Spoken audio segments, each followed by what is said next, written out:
there, humans, bees, earthlings, whoever you are, wherever you are, whatever you're doing, and if you're lucky enough indeed to be doing it too.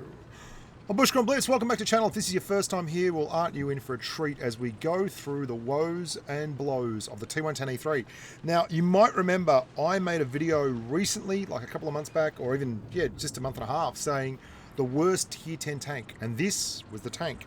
And it gave me great sorrow to actually say that, because this is my second most played tank in game on my original account. I played 1,081 games in the T110-E3 at 2,700 average damage and 60% win rate. And this is back in the day when I was really just starting out. Like I drove two lines, the American Heavy line and the American TD line. And this was my second tier 10 tank, and by far and away my most enjoyed tier 10 tank for a long, long time. And so I was really upset about it, that I felt like it had been left behind. It was absolutely the worst tier 10 tank that money could buy. So I made a video about it. And then Wargaming, because they're such nasty bastards, immediately buffed the arse out of it. And it turned out to be a big improvement. So I've done a lot of stuff from patch 4.9. As necessity dictates, I did the new Chinese heavy tanks. I had a look at the buffs to some of the Chinese medium tanks, and now I finally got round to having a look at my dear old beloved Amigo, the T110-E3. And I'm pretty happy with what they've done. I think they've done a marvellous job. I don't think the tank is overpowered at all. In fact, I think it's finally on a par with a lot of other tanks in its tier. And more than that, it's got its rollback within the game. It's a big, brutal, intimidating TD. But the problem it had before was its max speed was 24 kilometers an hour forward and 8 kilometers an hour backwards. And when you're trying to get a big, brutal, intimidating tank to the front line at 24 kilometers an hour, or get it anywhere, in fact, you can really struggle, because 24 kilometers an hour is well and truly, it was the slowest tank at tier 10, right? It was just torture. And not only was it slow, it was cumbersome. It wasn't just slow in a straight line. It had very, very poor traverse. So they also gave it a 10% buff to traverse by giving it another 2 degrees worth of traverse per second. That's important. And then even more importantly, they gave it a wider gun arc. So if you're wondering what I mean by gun arc, it's really simple. When you are sitting in your tank, or absolutely facing dead forward in your tank, previously in this tank you could traverse the gun 8 degrees left and 8 degrees to the right. And that's not a huge amount. But now you can go 12 degrees. That's really important for a tank with poor traverse. And there's a reason for that.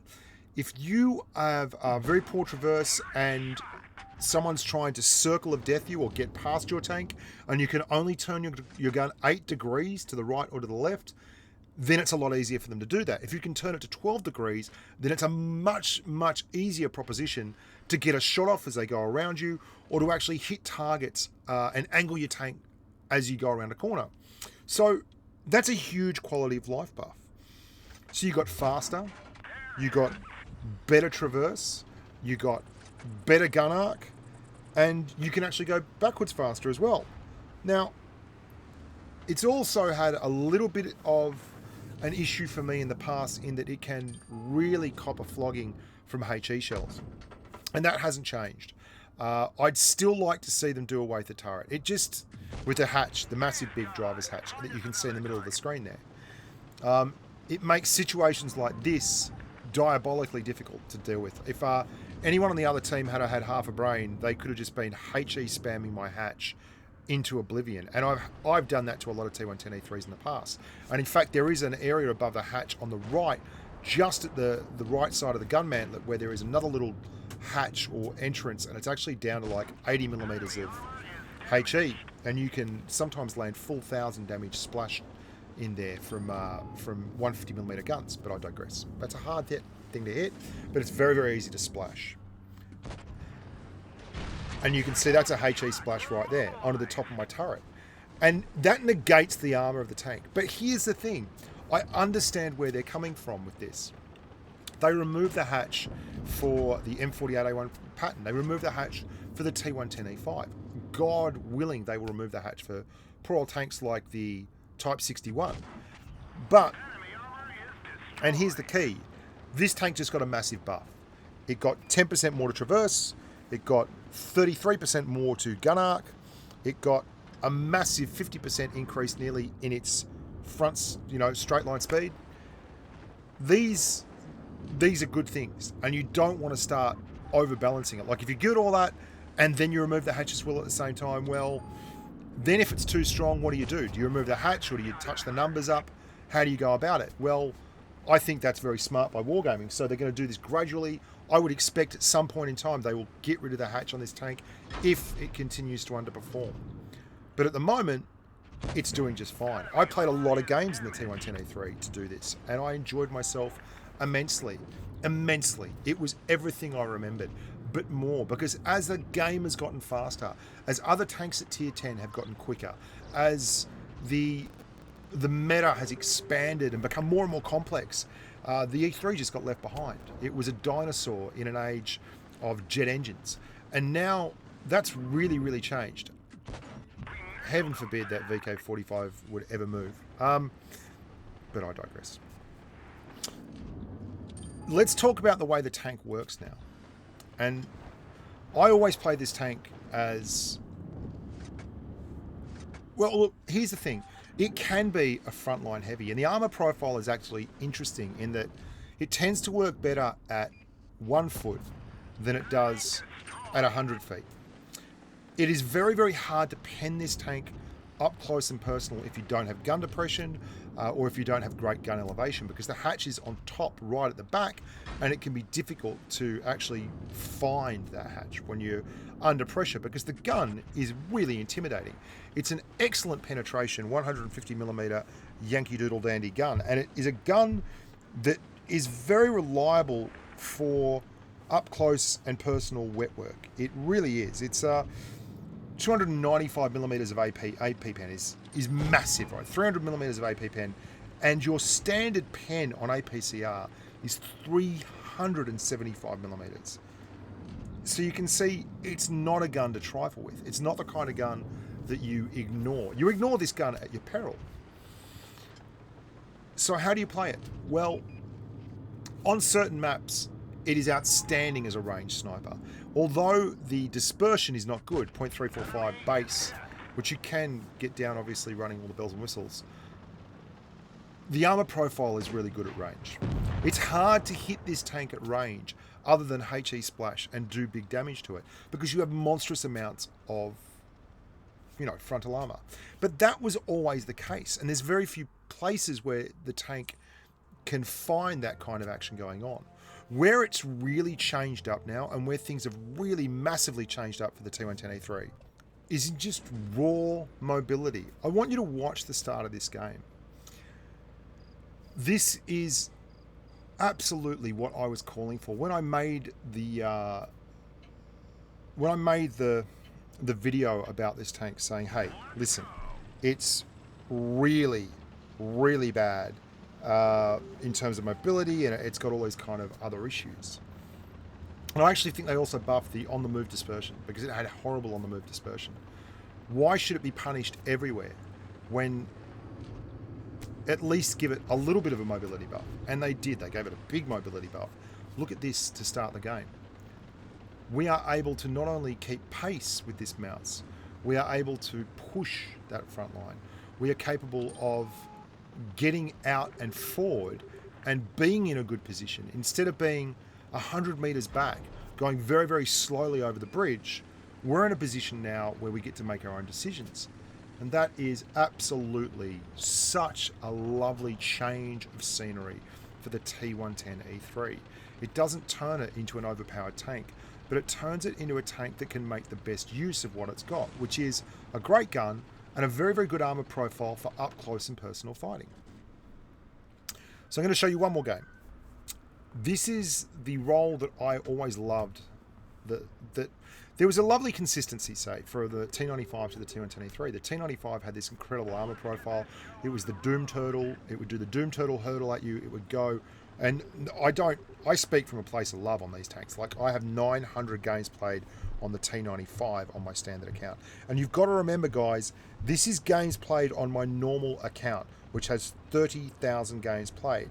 I also have probably about 15 to 20,000 games played on my contributor accounts and my North American account and my European account.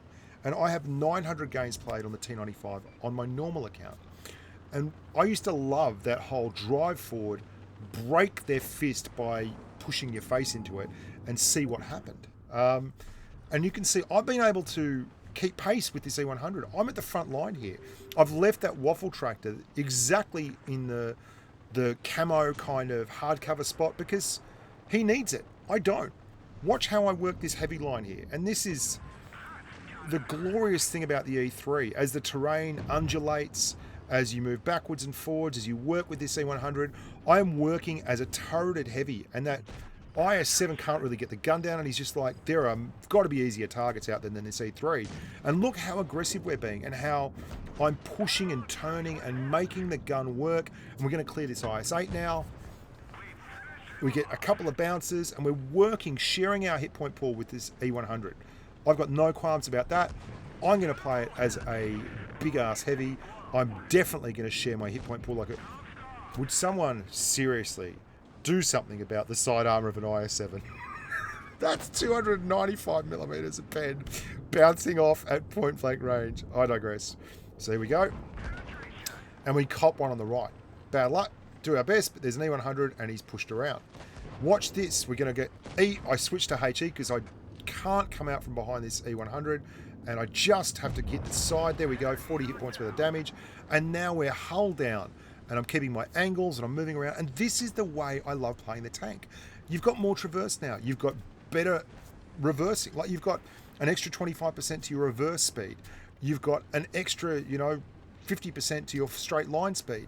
And these are really important stats because they allow you to actually be mobile enough to rotate your tank and to get your tank in a good position and support your teammates. I'm actually being super strong here for this E100. He was going to push the heavy line and he was going to do it alone. Like there was no one else here with him and he would have been absolutely swamped. And as it is, we've come here and just absolutely whomped these poor heavy tanks over there.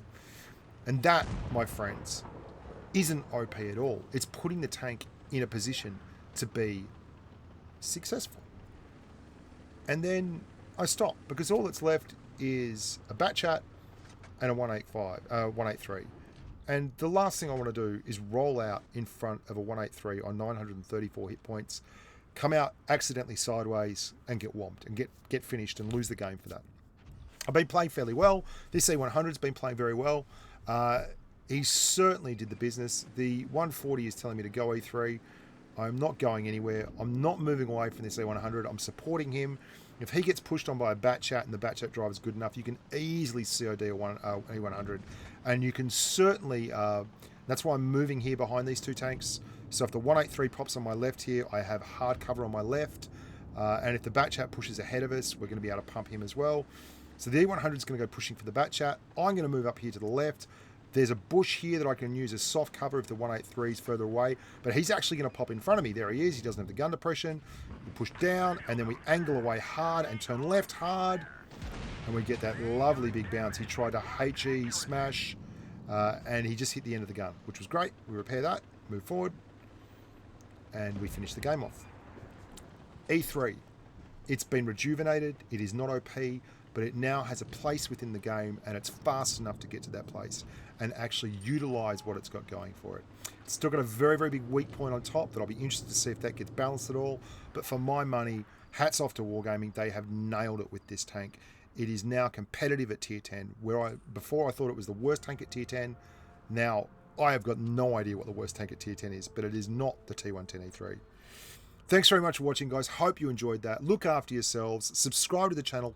Hit the like button. All the likes help me. If you do want to come and watch me play PUBG, I'm live streaming on Twitch all the time. I'm live streaming on YouTube all the time. Just stick around and enjoy yourselves. And until next time, stay safe on the battlefield.